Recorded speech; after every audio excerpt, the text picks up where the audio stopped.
All right, we back once again. It's your boy CJ Goodfellow with the Boxing Clinic. We on a nice little boxing run in the night. And Jermall Charlo will never get a shot at Gennady Golovkin. He'll be the interim WBC champion, and until Triple G drops the belt, the WBC, they're not gonna strip Triple G. We all know that. They handed him the belt. He didn't throw one punch for that WBC belt, so. Jermall Charlo being ranked and getting the opportunity versus Jorge Sebastian Highland, who had been a WBC mandatory for quite some time, it really don't matter. People say, how did Charlo get the shot and get positioning like that, and they get positioned in IBF? He was the IBF champion. Clearly, WBC, IBF have two different rules, and IBF are more strict with their rules.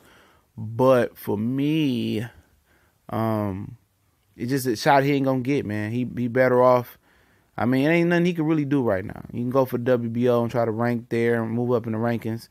I don't believe Danny Jacobs really wanted to fight him either. I don't believe that. He made some suspect comments that Tom Biz talked about as far as fighting Golovkin and kind of sounded a little bit timid and scary. But nobody talked about that. But Jermall Charlo said some of those timid and scary comments that Jacobs just said the other day. It'll be all over the YouTube and all over the comment and social media. But that's a conversation for another day. But at the end of the day, he's just going through the motions. If Hugo Centennial Jr. beats Jermall Charlo, he probably will get a shot at Triple G. Triple G probably run a shot right over to him. But Jermall Charlo was something that Triple G don't want to fight. Somebody that's young, fast, strong, quick, and powerful. Even though to a lot of people he's unproven and probably one of the most unproven middleweights. But I mean, his wins over J-Rock and Austin Trout is better than any win that, in my opinion, that Danny Jacobs had. And I explained that before. Danny Jacobs' biggest win is really coming up at short versus Triple G. His biggest win is Sergio Mora with Caleb Truex. So you look at that, and Peter Quillen wasn't Peter McQuillan no more. He had took time off, had a draw with Andy Lee. He had 1 foot in boxing, 1 foot out.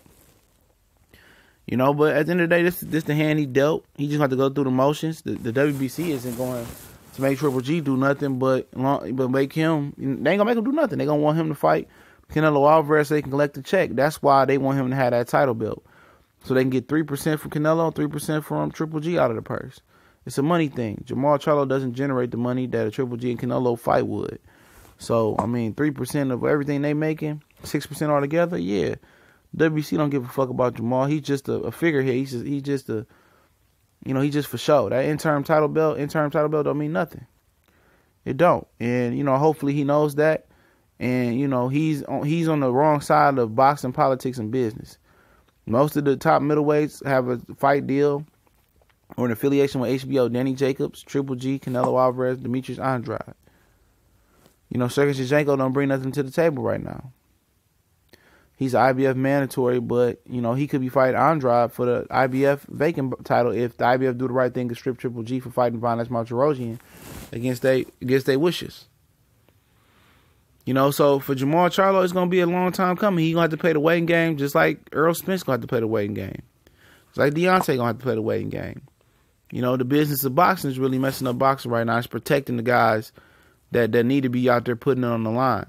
In the way Triple G bounces around and trounces around boxing, you would believe that this dude had an already surefire Hall of Fame type resume. This is the type of mandatory that people say, oh, Floyd ain't got to fight Keith Thurman. Floyd is proven. Manny Pacquiao ain't got to fight that mandatory. He already proven. Golovkin is not on that level where you could say, his resume is so concrete and so tough and so hard and so proven that he ain't got to fight Charlo. Charlo just going to have to wait and be on his time. Golovkin resume ain't even that much above Jermall Charlo resume, to be real. This dude is almost 40 years old. And his best thing to date was being a draw with Canelo Alvarez. His second best thing was, almost losing to Danny Jacobs, just beating Danny Jacobs, a guy that had been stopped before, and dropped by Sergio Mora. He couldn't even stop him. Third best thing is beating Kell Brook, a welterweight. So if his dude was proven and legit as far as, his career, and he was at the twilight of his career, and he was just wanted to go out with a big fight versus Canelo like Vladimir Klitschko did with Joshua, you can respect that. Ain't nobody, really talk about how Vladimir Klitschko ducked Luis Ortiz and asked Luis Ortiz to let them fight for the regular WBA or fight for the WBA title, and they can get him on the back end. You know why? Because Klitschko had put work in, 15, 20 years of work, whatever it was, getting knocked out and coming back and proving that he can bounce back like elastic. Triple G hasn't even faced one iota of not controversy, but he hasn't really faced any adversity. Excuse me.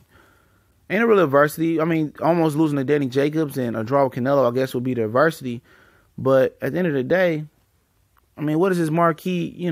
What is his marquee victory in boxing? What has he brought to boxing? But knocking out bum at the bum and subpar opponent at the subpar opponent. Drawing Canelo, people thought he lost to Danny Jacobs. That's what I'm saying. At the end of the day, they're not going to make this dude fight Jermall Charlo. I hope Jermall Charlo knows that. And I hope he ain't paying. I wouldn't pay shit to the WBC. I tell him shove that medal and that fake-ass WBC interim title up their ass. Fuck them. Because they playing you. And if you be giving them money to be an interim title, they getting paid triple or quadruple. Because Hugo paying, Jermall paying, Canelo going to pay September 15th now. He going to elect to fight for the WBC title this time around. And Golovkin is paying, they 3%. So they winning. They getting 4 fighters' purses. So why would they force Jermall and Triple G when they can continue to get 4 fighters, to fight for the 4 fighter purses at 3% apiece, or guesstimate around 3% apiece? It's business. So I hope Jermall Charlo in for the long haul, because it is what it is. He in a fucked up position, but it's TBC and more. We gone.